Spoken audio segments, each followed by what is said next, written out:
Hello everyone, कैसे हैं आप सब। एक बार पुनः शिव कोचिंग क्लासेस पर स्वागत है। उम्मीद करता हूं आप सब अच्छे होंगे, मस्त होंगे, बेहतर होंगे। आप सभी की पढ़ाई बेहतर चल रही होगी। बच्चों, क्लास 12 फिजिक्स एनसीईआरटी में चैप्टर 2 चल रहा है स्थिर वैद्युत विभव तथा धारिता, जिसमें आज का बहुत ही महत्वपूर्ण टॉपिक है स्थिर वैद्युत स्थितिज ऊर्जा। बच्चों, यदि आप इसको बुक से पढ़ोगे तो बिल्कुल समझ में नहीं आएगा, क्योंकि वैद्युत विभव आपने यदि पढ़ा है, इसके बाद विभवांतर पढ़ा है, तो आपको ये समझ में आएगा आज मैं पढ़ाऊंगा तो। और मैं गारंटेड कहता हूं कि यदि आप इस लेक्चर को अंत तक देखते हैं बच्चों, ये जो टॉपिक है मेरे नोट्स में भी अवेलेबल नहीं है, क्योंकि अभी आज तक पूछा नहीं गया है। लेकिन एनसीईआरटी में अब इस साल जो पूरा एनसीईआरटी के अकॉर्डिंग क्लास चल रहा है, तो एनसीईआरटी का कोई भी टॉपिक छूटने नहीं पाएगा, ये मेरा वादा है। ठीक है, तो चलिए शुरू करते हैं। स्थिर वैद्युत स्थितिज ऊर्जा, थोड़ा सा हम इसके बेसिक में बात कर लेते हैं कि बच्चों, जब भी हम एक प्लस क्यू आवेश लेते हैं तो इसके कारण एक विद्युत क्षेत्र जनरेट होता है। ठीक है सर। अब इस विद्युत क्षेत्र के किसी भी बिंदु तक, एक हम परीक्षण आवेश लाना चाहते हैं। ठीक है बच्चों, एक परीक्षण आवेश लाना चाहते हैं, तो परीक्षण आवेश को लाने में जो किया गया कार्य है, इस परीक्षण आवेश को कहां से ला रहे हैं सर? अनंत से। कहां तक ला रहे हैं? किसी भी बिंदु तक ला रहे हैं। तो जो कार्य करना पड़ेगा उसे हम क्या बोलते हैं बच्चों? उसे बोलते हैं विभव कहते हैं। यानी परीक्षण आवेश को लाने में किया गया कार्य विभव कहते हैं। और इसमें कार्य कितना है यदि निकालना है, तो बच्चों विभव कितना है उसमें हम परीक्षण आवेश का गुणा कर दें तो वो आपका कार्य निकल कर आ जाता है। मतलब Q नॉट को हमने अनंत से A तक लाया तो कितना कार्य करना पड़ा बच्चों? ये आपका W बराबर भी Q नॉट के मल्टीपल के बराबर होगा। अब बच्चों, जब भी हम किसी आवेश को अनंत से विद्युत क्षेत्र के किसी बिंदु तक ला रहे हैं तो कुछ ना कुछ कार्य करना पड़ता है। यही जो कार्य है प्यारे बच्चों, स्थितिज ऊर्जा के रूप में संचित हो जाता है। किस रूप में प्यारे बच्चों? स्थितिज ऊर्जा के रूप में संचित हो जाता है। और फिर हम यही स्थितिज ऊर्जा जो होता है वो वैद्युत स्थितिज ऊर्जा कहलाता है, या इसे हम वैद्युत स्थितिज ऊर्जा के नाम से जानते हैं। फिर से समझना, हमारे पास एक प्लस क्यू आवेश है जिसके कारण विद्युत क्षेत्र जनरेट हुआ। विद्युत क्षेत्र के किसी बिंदु तक हम अनंत से आवेश को ला रहे हैं, तो जो कार्य करना पड़ता है वही विभव है बच्चों। और ये जो कार्य है उसके स्थितिज ऊर्जा के रूप में संचित हो जाती है। कहोगे सर कैसे? स्प्रिंग को यदि आप खींचो तो उसमें हमने फोर्स लगाया, कार्य किया, तो वो जो फोर्स जो कार्य है बच्चों उसके स्थितिज ऊर्जा के रूप में संचित हो जाती है, क्योंकि जैसे ही स्प्रिंग को छोड़े तो अपनी मूल स्थिति में आ जाती है। इसी तरीके से जब हम आवेश को अनंत से किसी भी विद्युत क्षेत्र के बिंदु तक ला रहे हैं तो उस पर जो कार्य करना पड़ रहा बच्चों, यदि भाई कार्य की बात करें, कार्य क्यों करना पड़ता है? क्योंकि विद्युत क्षेत्र के विपरीत दिशा में हम ला रहे हैं, तो विद्युत क्षेत्र इधर यानी आवेश इधर बल लगा रहा है, उसके विपरीत हम ला रहे हैं तो कार्य करना पड़ रहा है। अब एक बात और समझना, यदि मान लीजिए सिंगल आवेश को हम कहीं ले जाएं, क्या उस पर कार्य करना पड़ेगा? यदि किसी विद्युत क्षेत्र में ले जा रहे हैं तो कार्य करना पड़ेगा। यदि विद्युत क्षेत्र नहीं है तो फिर कार्य नहीं करना पड़ेगा, वहां पर कार्य 0 होगा। यानी मैं अपने आप वैसे ही बोलता हूं कि एक आवेश को मैंने यहां से लेके चला अनंत से ए बिंदु तक लाया। कहां तक लाया? ए बिंदु तक। मैंने Q1 को ए बिंदु तक लाया अनंत से, तो मुझे कोई कार्य करना पड़ेगा? मुझे कोई कार्य नहीं करना पड़ेगा। इस स्थिति में इसमें कोई स्थितिज ऊर्जा नहीं होगी। तो यदि कोई सिंगल आवेश है तो सिंगल आवेश में कोई भी स्थितिज ऊर्जा यानी वैद्युत स्थितिज ऊर्जा नहीं होगी। केवल और केवल निकाय पर ही वैद्युत स्थितिज ऊर्जा लगता है। मतलब एक आवेश है बच्चों, या 2 आवेश हैं, या 3 आवेश हैं, तभी वहां पे वैद्युत स्थितिज ऊर्जा कार्य करेगा। क्योंकि मैंने एक सिंगल आवेश को लाया तो किसी विद्युत क्षेत्र की अभी भाई वहां पे उपस्थिति नहीं है, तो उसके विरुद्ध मुझे कोई कार्य ही नहीं करना पड़ा। तो ये मान के चलते हैं कि जब कोई वैद्युत क्षेत्र ही नहीं है भाई, तो वहां पे कार्य नहीं करना पड़ेगा। और जब कार्य नहीं करना पड़ेगा तो खत्म, वहां पे जो वैद्युत स्थितिज ऊर्जा है बच्चों वो बिल्कुल नहीं होगा। इसलिए कहा जाता है कि एकल आवेश के लिए वैद्युत स्थितिज ऊर्जा का मान संभव नहीं है। या एकल आवेश के लिए वैद्युत स्थितिज ऊर्जा का मान नहीं होता बच्चों। समझ में आया? अब मैंने आपको बताया कि ये जो स्थितिज ऊर्जा संचित होती है वो आवेशों को ले जाने में ही जो कार्य होता है वही ऊर्जा के रूप में संचित हो जाती है। मतलब हमने कहा ए तक लाया, हो सकता है पहले बी तक लाते कि बी तक ला रहे थे, फिर बी के बाद ए तक ला रहे हैं, तो इनके बीच जो कार्य हम कर रहे हैं वही कार्य उसके स्थितिज ऊर्जा के रूप में संचित हो जाती है। अब इससे आपका परिभाषा क्लियर हो गया कि आवेशों के किसी निकाय की वैद्युत स्थितिज ऊर्जा उस कार्य के बराबर होता है जो उन आवेशों को अनंत से परस्पर नजदीक लाकर निकाय की रचना करने में बच्चों जो भी कार्य करना पड़ता है। बिल्कुल आप परेशान मत होना, आज का क्लास भले ही लंबा हो जाए लेकिन मैं गारंटेड कहता हूं आपको समझा कर छोड़ूंगा। भाई जो स्थितिज ऊर्जा है केवल कार्य है, लेकिन वो कार्य क्या है? अनंत से हमने Q1 को लाया, Q2 को लाया, Q3 को लाया, Q4 को लाया, एक निकाय बनाया और उन आवेशों को नजदीक लाने में जो कार्य कर रहे हैं वही कार्य उसकी क्या कहलाती है? स्थिर वैद्युत स्थितिज ऊर्जा। हम किसी विद्युत क्षेत्र में नहीं ले जा रहे हैं, हम पहला आवेश लाए ए तक, तो अभी कोई विद्युत क्षेत्र नहीं है, लेकिन जब इस आवेश को ला दिए अब दूसरे आवेश को लाएंगे तो इसके विद्युत क्षेत्र में लाना पड़ेगा। बोला सर कैसे? देखो भाई, एक सिंगल आवेश है, अभी कुछ भी यहां पे नहीं है, तो हम कहीं भी मूव हो जाएं, हमारे चारों ओर विद्युत क्षेत्र भी नहीं है क्योंकि हम स्वयं आवेश हैं। लेकिन जब हमारे कारण हमारे आसपास कोई अन्य आवेश आएगा तो हमारा जो विद्युत क्षेत्र होगा उसको अनुभव होगा।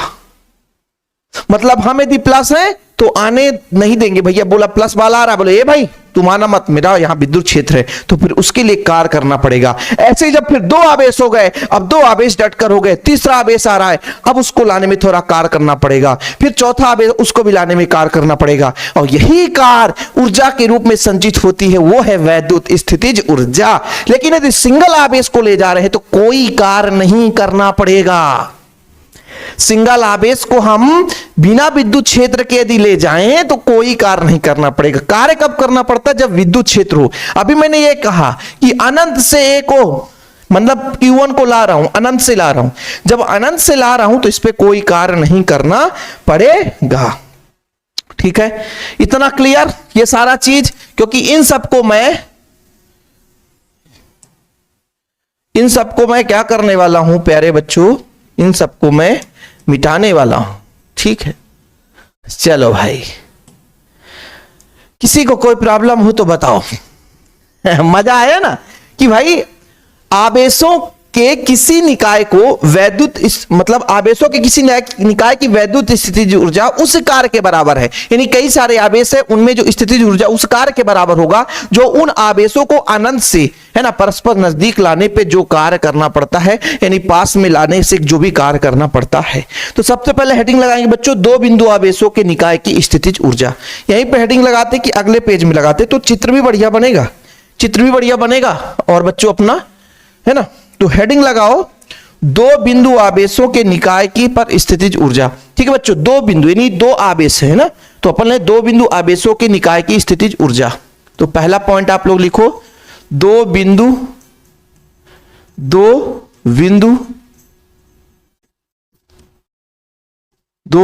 आवेशों के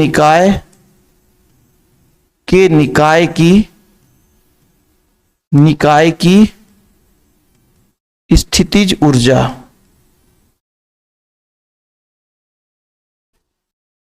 ठीक प्यारे बच्चों, इतना थोड़ा सा आप लोग हेडिंग लगा लेंगे। अब सबसे पहले हम मान के चलते हैं कि हमारे पास एक बिंदु ए है, ठीक है, और एक बिंदु प्यारे बच्चों बी है। ठीक, इस पर हम आवेश दे देते हैं Q1 और इस पर आवेश देते हैं Q2। ठीक है बच्चों, और यहां से यहां तक की दूरी हम ले लेते हैं यहां से यहां तक की। ठीक है, 1 2 R1 2, 1 से 2 के बीच की दूरी। तो हमने ये बोला कि माना हमारे पास माना ए व बी दो बिंदु हैं। अभी ये नहीं बताना कि विद्युत क्षेत्र है कि नहीं, अभी सिर्फ हम मान के चल रहे हैं कि माना ए और दो बिंदु हैं जिस पर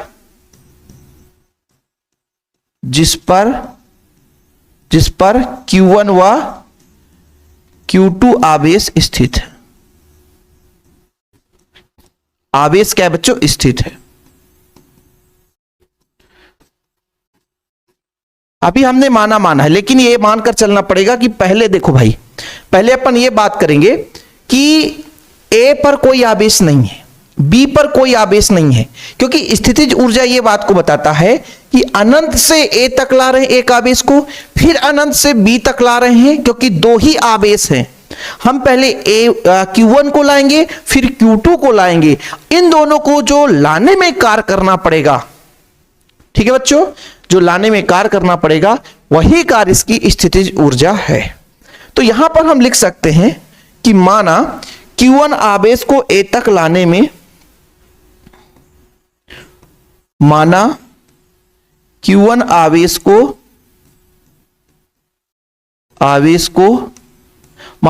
आवेश को ए तक लाने में, अनंत से, ठीक है, लाने में किया गया कार्य W1 है। ठीक है प्यारे बच्चों, क्या है? W1 है। ठीक है, तो इसके अपन कॉपी कर लेते हैं, तो एक और, ठीक। अब अपन यहां पे क्या करेंगे बच्चों, ये बोल रहे हैं कि ये पहले Q1 था, क्या था? Q1 था। अब यहां पर माना Q1 आवेश को, अब यहां पर Q2 आवेश को B तक लाने में, कहां तक लाने में? B तक लाने में किया गया कार्य W2 है। ठीक है, ये दोनों सेम है, इसलिए ऐसा कर लिया अपन ने। बाकी आप लोगों को कोई प्रॉब्लम नहीं होनी चाहिए। ओ हो, अरे बाबू ऐसा बोल रहा हूं, ये ऐसा, और फिर इसको ऐसा करने के लिए बोल रहा हूं। ठीक है, अभी यहां तक किसी कोई प्रॉब्लम? कि मैंने कहा भाई कि एक आवेश Q1 है, अनंत से ए तक लाएंगे तो कार्य W1 करना पड़ेगा, फिर Q2 आवेश से अनंत को B तक लाएंगे तो Q2 कार्य करना पड़ेगा। दो कार्य करना पड़ेगा बच्चों। अब जब दो कार्य करना पड़ेगा तो दोनों आवेशों की उसकी स्थितिज ऊर्जा तक लाने में कितना कार्य करना पड़ेगा बच्चों? टोटल कार्य कितना हो जाएगा, है ना? दोनों आवेशों को, अतः दोनों आवेशों को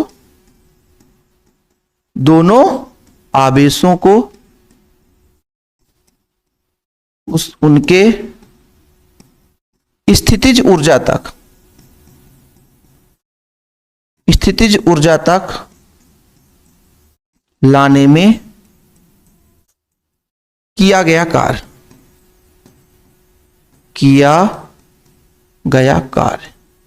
इस कार्य का मतलब है W, जो कि दोनों के योग के बराबर होगा, W1 प्लस W2 के बराबर। इसका समीकरण एक दे दो, जरूरत पड़ेगा बच्चों। अभी मैंने कहा कि क्या बोला कि हमने कहा कि हमारे पास कई सारे आवेश है। पहले हमने एक आवेश को लाया, फिर उसके पास दूसरे आवेश को लाया, फिर दो आवेश हो गए, तीसरे आवेश को लाया, फिर तीन आवेश हो गए, चौथे आवेश को लाया, फिर चार आवेश हो गए, पांचवें आवेश को लाया। तो टोटल कितना कार्य करना पड़ा? हमने कहा दो आवेश हैं, हमने Q1 को A तक लाया, Q2 को B तक लाया। अब इसमें कितना कार्य करना पड़ेगा, उसका योग ही बच्चों क्या कहलाएगा? स्थितिज ऊर्जा होगा। तो पहले हमको W1 निकालना पड़ेगा, W2। तो समझिएगा, थोड़ा समझिएगा बच्चों, मैं यहां पे कह ये रहा हूं, थोड़ा समझना कि मेरे पास अभी कोई चार्ज नहीं है, कोई चार्ज नहीं है। ठीक है, मेरे पास कोई चार्ज नहीं है। कोई चार्ज का मतलब बच्चों, ना तो आपके पास Q2 है, ना तो Q1 है। कोई आवेश नहीं है, तो क्या इसमें विद्युत क्षेत्र है? विद्युत क्षेत्र नहीं है। तो मैं यदि आपसे कह दूं कि भाई साहब कि यदि मैं आवेश को लाऊंगा Q1 को A तक लाने में, कहां से लाने में? अनंत से। कहां से बच्चों? अनंत से। तो अपन यहां पर अनंत कर लेते हैं। कहां से? Q1 को थोड़ा सा और क्लीन करते हैं। Q1 को कहां से? अनंत से। कहां से? अनंत से A तक, बिंदु A तक,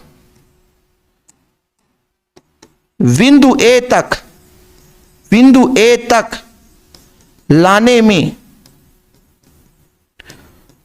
में किया गया कार्य, अनंत से किया गया कार्य, मतलब W1 बच्चों कितना होगा, 0 होगा। W1 कितना होगा, 0 होगा। अनंत से ला रहे हैं, अभी कोई आवेश नहीं है, तो अभी भाई विद्युत क्षेत्र जब है ही नहीं है, और जब विद्युत क्षेत्र नहीं है तो कार्य क्या करना पड़ेगा, 0। क्योंकि भाई विभव क्या कहता है कि भाई हमने कहा अनंत से विद्युत क्षेत्र के किसी बिंदु तक लाएंगे तभी कार्य करना पड़ेगा, और अभी विद्युत क्षेत्र नहीं है तो हमने Q1 को बड़े प्यार से ला दिया है और कोई कार्य नहीं करना पड़ रहा है, तो भैया यहां पर जो है कार्य कितना होगा, 0 होगा। अब जब बच्चों ये Q1 को ला दिया, अब इसके कारण विद्युत क्षेत्र जनरेट हो चुका है। यानी जो हमने Q1 आवेश लाया है, तो भाई जो आपका Q1 आवेश के प्रभाव से इसके चारों ओर विद्युत क्षेत्र जनरेट हो गया है। अब इससे r दूरी पर यहां पे विभव होगा, और विभव भी होगा क्योंकि कार्य होगा, क्योंकि अब Q1 के कारण एक विद्युत क्षेत्र जनरेट हो गया। अब हम अनंत से इसके पास लाएंगे तो भाई साहब कार्य करना पड़ेगा। क्या करना पड़ेगा, कार्य करना पड़ेगा। तो सबसे पहले तो मैं एक चीज आपको बता दूं कि W बराबर क्या होता है, अभी बताया सर, विभव गुणे आवेश, जो भी आवेश हो। तो यहां पर जो W निकालेंगे उसके लिए हमें यहां पर कितना विभव है, बिंदु A से R12 दूरी पर कितना विभव है ये चीज निकालना पड़ेगा, और यहां पर कितना आवेश है ये चीज निकालना पड़ेगा। तो ये कार्य का मान इन दोनों चीज से निकल कर आएगा। ठीक है बाबूजी, चलो सर मजा तो आ रहा है लेकिन समय लग रहा है ना, समय लग रहा है। कोई बात नहीं भाई, समय लगने दो, समय लगने दो, बनना चाहिए, मजा आना चाहिए। हा। अब बात करते हैं, देखना बच्चों, बड़े प्यार से लिखेंगे ना, बड़े प्यार से देखो। यहां पर बच्चों Q1 आवेश के कारण, Q1 आवेश के कारण, Q1 आवेश के कारण बिंदु B पर विभव कितना होगा बच्चों, बिंदु B पर विभव कितना होगा बता सकते हो आप लोग? बोलोगे सर इसका फार्मूला होता 1/4πε0। कितना आवेश है तो Q1 के कारण है, और दूरी कितना है, R12 से हो गया। ठीक है, अब Q2 आवेश को, किसको, Q2 आवेश को कहां से, अनंत से कहां तक, अनंत से कहां तक बच्चों, बिंदु B तक, कहां तक, बिंदु V तक, बिंदु V तक लाने में किया गया कार्य, लाने में किया गया कार्य कितना होगा प्यारे बच्चों? बोलो सर कार्य हमने बोला था कि जो W2 होगा ना वो किसके किसके बराबर होगा? जो W2 होगा, एक तो बिंदु B पर कितना विभव है, बिंदु B पर कितना विभव है, और जो दूसरा है किस आवेश को ला रहे हैं इसके मल्टीपल के बराबर होगा, इसके मल्टीपल के बराबर होगा। ठीक है, यहां तक किसी कोई प्रॉब्लम हो तो बताओ। तो इसके लिए अपन वैल्यू पुट कर देते हैं कि जो W2 है बच्चों, W2 है, इसका मान कितना है 1/4πε0। यहां हो जाएगा Q1 Q2 का गुणा हो जाएगा बटा R12। ठीक है,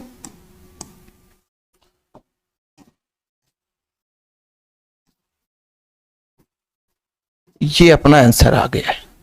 किसके लिए बच्चों? दो बिंदु आवेशों के निकाय की स्थितिज ऊर्जा आ गई है। यदि मान लीजिए यदि K परावैद्युतांक का माध्यम हो, K परावैद्युतांक का माध्यम हो तो या कि ऐसे कर लो यार, है ना, अभी तो W2 आया है ना, तो सर एक काम कर लो, इसको भी हटा दो, इसको हटा दो, आप हटा देते हैं। ठीक है, हटा क्यों देते हैं? क्योंकि अभी हमको ये चाहिए ना, टोटल कार्य समीकरण 1 में मान रखने पर, समीकरण 1 से W बराबर कितना बच्चों, W बराबर W1 का 0 और W2 का 1/4 एप्सिलॉन नॉट। अधूरा कर दिया था यार, अभी तो गड़बड़ हो जाता, बोलते सर कहाँ वैल्यू आ गया, तो ये आपका W बराबर आ गया बच्चों 1/4 एप्सिलॉन नॉट Q1 Q2 बटा R12।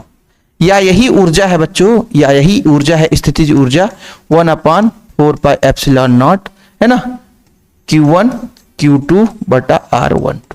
हाँ अब लो भाई, अब लास्ट आंसर आया। वही तो मैं सोचा कि ऊर्जा तो निकाला ही नहीं भाई। अतः निकाल सकते हैं, अतः दो बिंदु आवेशों की निकाय की स्थितिज ऊर्जा, यहां पर लिख सकते हो अतः दो बिंदु, है ना, दो बिंदु आवेशों के निकाय की स्थितिज ऊर्जा। क्लास खत्म कर दें? नहीं सर, क्लास खत्म नहीं कर दिएगा, अभी और आगे चलते हैं। थोड़ा सा यहां पर यदि आप लोगों को लिखना है तो लिख सकते थे, नहीं तो फिर परेशान हो जाओ कि सर आपने लिखा नहीं, है ना। यदि आपको इसके जगह लिखना था तो लिख सकते थे बच्चों, है ना, ये इसको लिखना था तो आप लिख सकते हैं। ठीक, क्या लिखना था? लिखना ये था अतः अतः अतः अतः दो बिंदु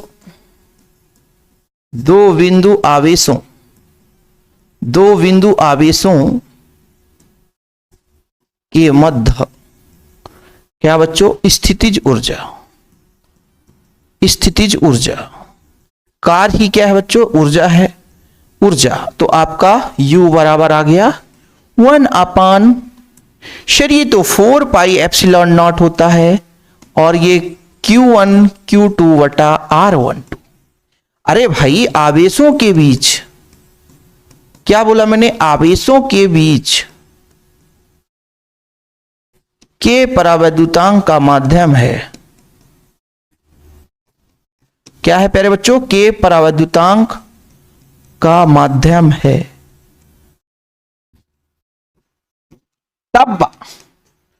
तब U बराबर हो जाएगा 1/4 एप्सिलॉन नॉट, के कर दो Q1 Q2 बटा R12।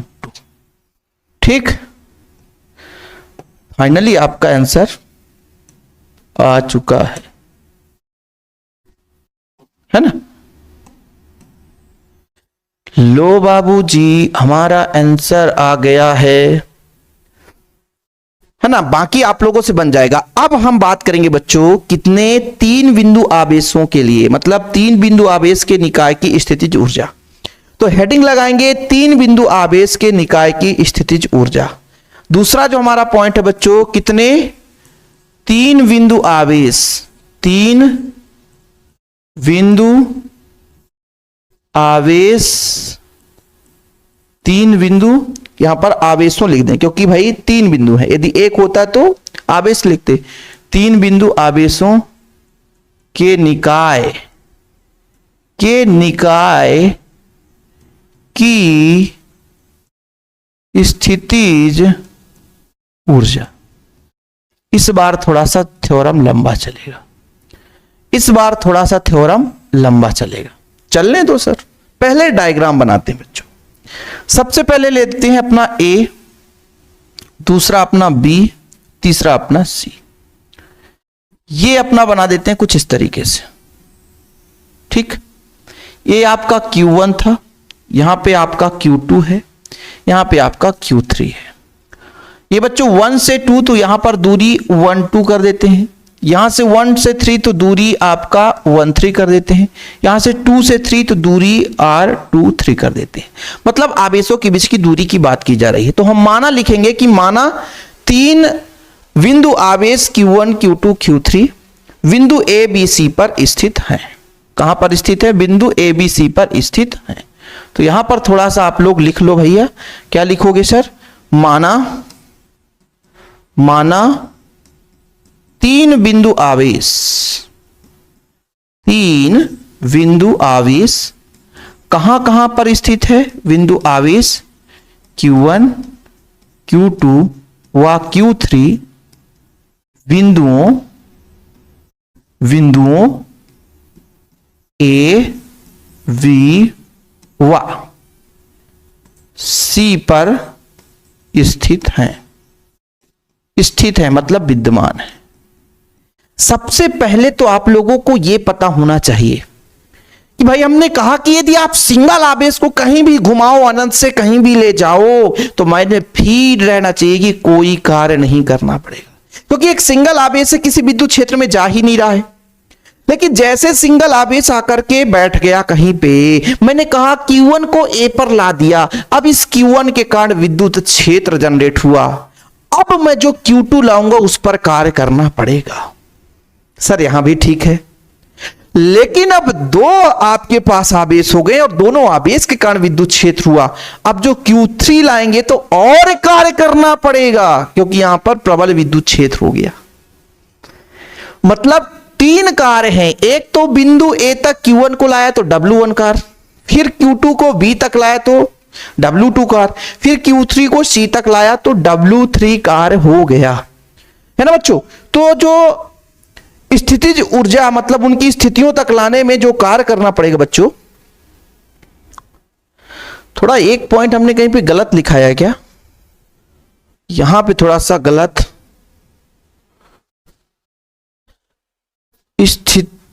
स्थिति तक लाने में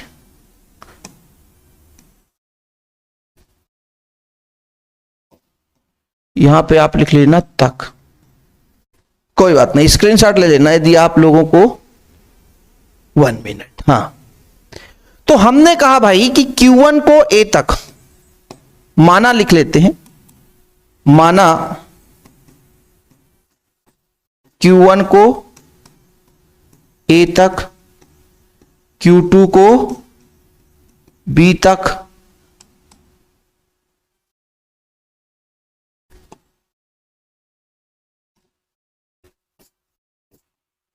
माना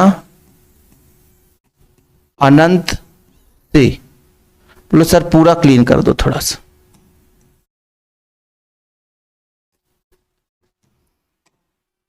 माना थोड़ा ज्यादा लिखना पड़ता है। माना अनंत से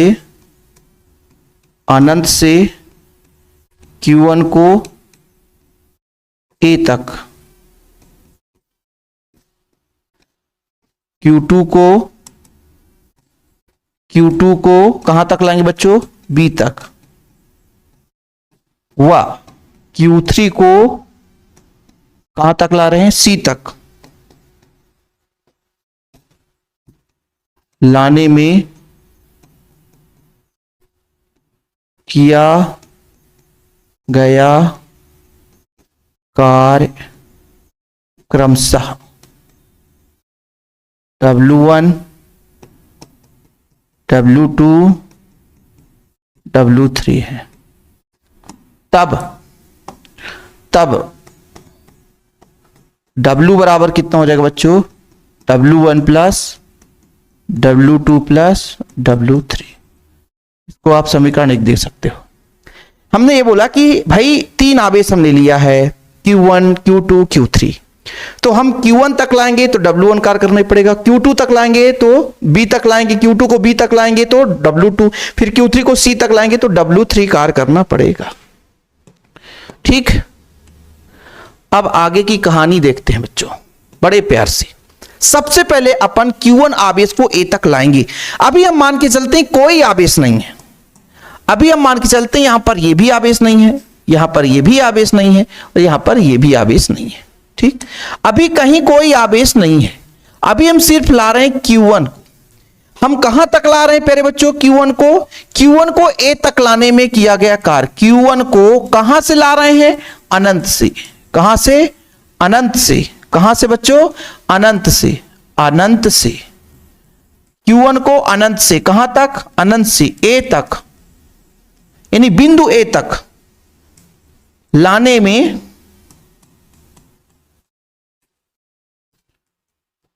बिंदु A तक लाने में किया गया कार्य।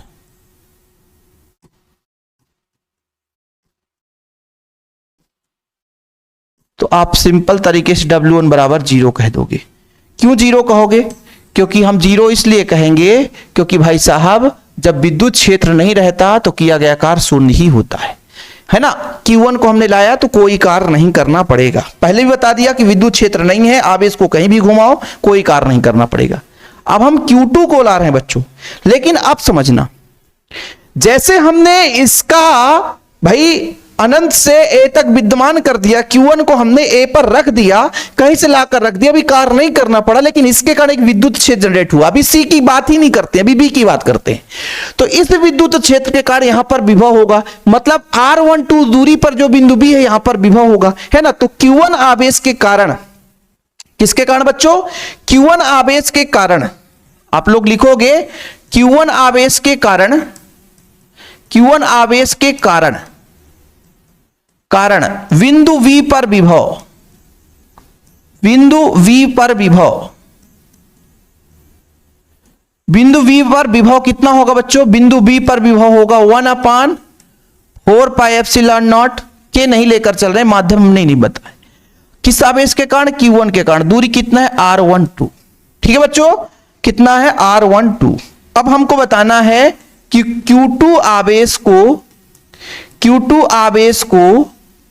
आवेश को कहां से सर? अनंत से, कहां से? अनंत से कहां तक? बिंदु B तक। कहां तक? बिंदु B तक लाने में किया गया कार्य,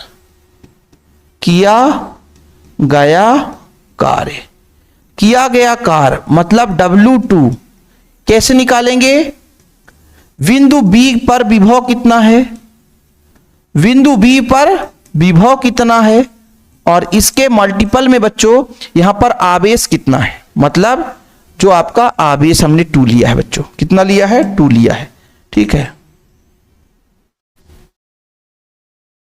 1 मिनट भाई, कोई बात नहीं है, थोड़ा सा सेलेक्ट करते हैं, यहां से सेलेक्ट करेंगे, पूरा सेलेक्ट हो जाएगा यहां पर, ये ठीक। अब जो W2 है आप आसानी से निकाल सकते हो। W2 बराबर कितना विभव था बच्चों? 1/4 पाई एप्सिलॉन नॉट। Q1 था और Q2 का मल्टीप्लाई हो जाएगा। दूरी कितना है? R12।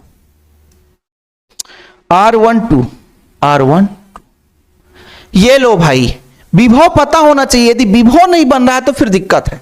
विभव डायरेक्ट पता होना चाहिए कि R दूरी पर कोई हमारे पास एक आवेश है, बिंदु आवेश है, इसके R दूरी पर किसी बिंदु पर विभव का फार्मूला क्या होता है? 1/4 pi epsilon not Q/R।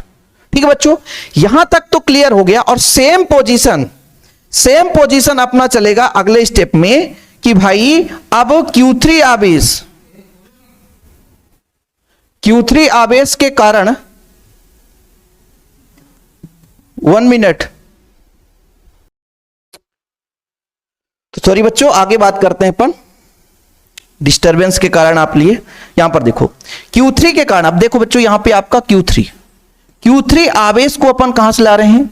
Q3 आवेश को कहां से ला रहे हैं? अनंत से। कहां से ला रहे हैं? अनंत से। अनंत से कहां तक लाएंगे? अब बिंदु C तक। अनंत से बिंदु C तक, बिंदु C तक, बिंदु C तक, बिंदु C तक लाने में किया गया कार्य। अब इसमें थोड़ा सा दिमाग लगाना है। किया गया कार्य, इसमें जो बच्चा दिमाग लगा लेगा समझो वो राजा है। मतलब जो W3 है, देखना बच्चों कैसे निकालेंगे। एक तो A के कारण यहां पर विभव होगा, B के कारण विभव होगा, मतलब बिंदु C पर विभव जितना होगा, बिंदु C पर विभव जितना होगा, और बिंदु C पर जो आवेश होगा इसके मल्टीपल के बराबर होगा। तो देखना बच्चों बिंदु C पर विभव कितना होगा, मतलब W3 जो हम निकालना चाहते हैं वो बिंदु C पर विभव कितना होगा। एक तो 1/4 पाई एप्सिलॉन नॉट Q1 के कारण बच्चों R13 होगा, एक तो होगा 1/4 पाई एप्सिलॉन नॉट Q2 के कारण R23 हो जाएगा, और आवेश का परिमाण आपका Q3 है ही है। अब आप कहोगे सर कैसे? देखो बच्चों, एक Q1 के कारण विभव और एक Q2 के कारण विभव, तो हमने इसीलिए बिंदु आवेश Q1 के कारण विभव निकाला और फिर Q2 के कारण विभव निकाला। तो यहां पर इन दोनों के कारण विभव निकाला, तो वही दोनों के कारण विभव इतना हुआ और उसके आवेश के परिमाण के मल्टीपल के बराबर होता है कार्य। तो यहां पर यदि हम कह दें कि W3 बराबर, तो आप गुणा करोगे 1/4πε0 Q1 Q3 हो जाएगा प्यारे बच्चों और R13 हो जाएगा। ठीक है, फिर प्लस का प्यारे बच्चों यहां पर हो जाएगा 1/4πε0 Q2 Q3 हो जाएगा और यहां पर R23 हो जाएगा। ये W3 आ गया, तो कुल कार्य कितना हो जाएगा? अतः निकाय को बनाने में कुल कार्य किया गया, कुल कार्य कितना होगा? तो बोलो सर W बराबर W1 plus W2 plus W3।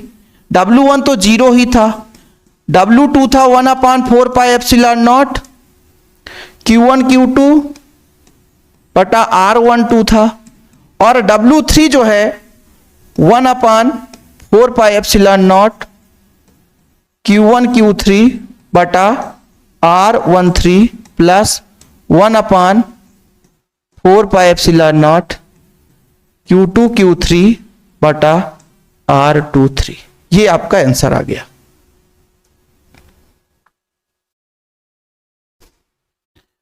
है ना बच्चों? अतः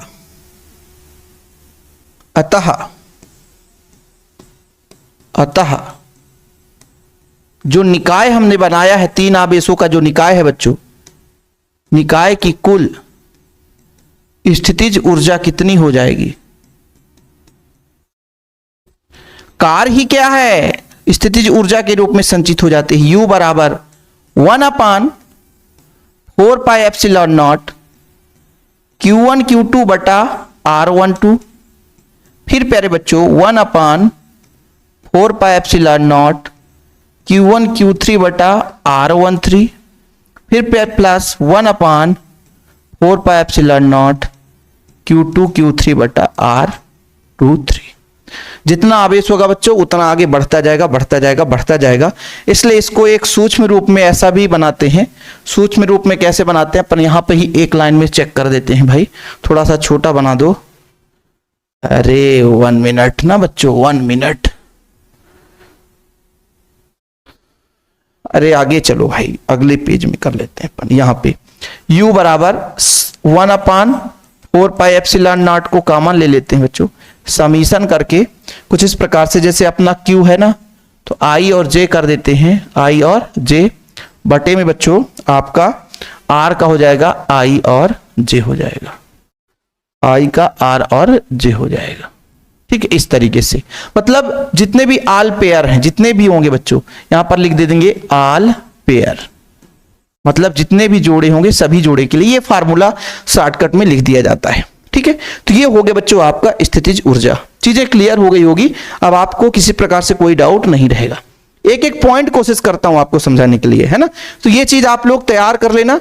ये किसके लिए था बच्चों? स्थिर वैद्युत स्थितिज ऊर्जा के लिए। ठीक है, वह क्षेत्र में आवेशों की वैद्युत स्थितिज ऊर्जा, उसको मैं एक छोटा सा लेक्चर लाऊंगा, वहां से भी क्वेश्चन कई बार पूछा जाता है, तो वो मैं एक छोटे से लेक्चर में कंप्लीट करा दूंगा। ठीक है, प्यार सपोर्ट दिखाने के लिए बहुत बहुत धन्यवाद। नोट्स लेना है तो कॉन्टैक्ट नंबर हर वीडियो में दिया जाता है 9685 29 91 49 9685299149 मेरा पर्सनल नंबर है बच्चों, उसमें आप कॉन्टैक्ट कर सकते हैं, नोट्स ले सकते हैं। जय हिंद, वंदे मातरम।